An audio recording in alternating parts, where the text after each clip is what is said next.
Alrighty, all right. Left unity versus sectarianism. Well, I'm critical of both. I'm critical of both left unity and sectarianism because left unity, right? While I mean, on the one hand, you want to get along with as many people as possible. You don't want to make enemies. But the left, the Marxist movement in the United States is pretty irrelevant. I mean, it's pretty irrelevant. I mean, DSA is pretty big, but then again, that it's not a Marxist group. I mean, it's a more of a social democratic, big tent that anyone can join.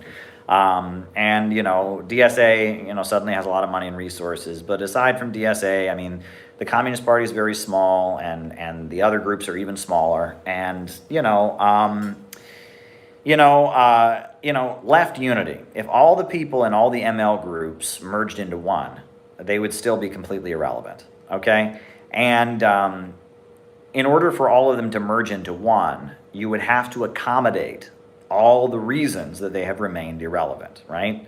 All these left groups, they have they've been irrelevant for a reason. And if you're going to merge them into one, that would require a huge amount of compromising because you'd have to keep everyone happy and get them all, to unify.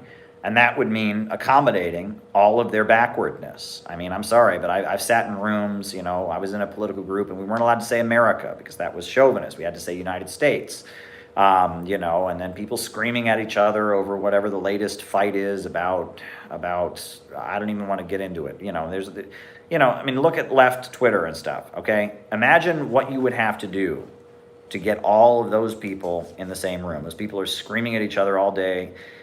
We don't need unity of leftists. We need leftism to be unified with the masses. We need a type of socialism that can actually capture the imagination of millions of American people.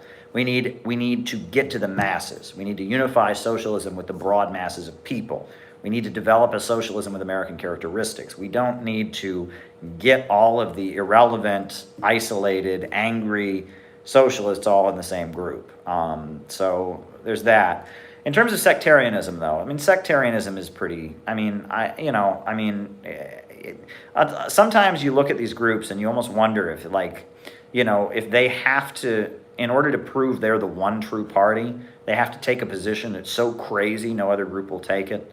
That's a really common thing on the left. Is almost every communist group thinks it's the one true party, and everyone else is a phony.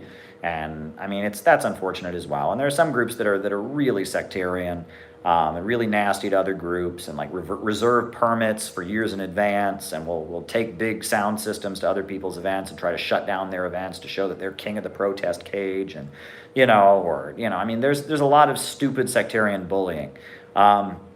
I remember at one point I said that communist groups one-upping each other.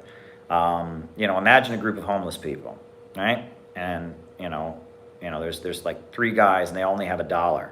There's one guy and he's got $10, and he walks by the other guys. He's like, "You poor guys, I've got 10 times what you have."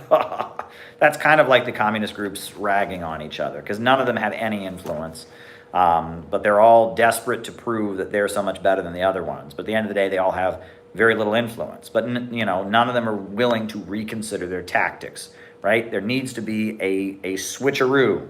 They need to change the way they operate in order to get to the masses. And if they don't do that, they're not going to have any influence. And especially in a lot of these older groups that have been around for decades, they're not going to do that. They're not going to have that conversation. So that's my thought on that.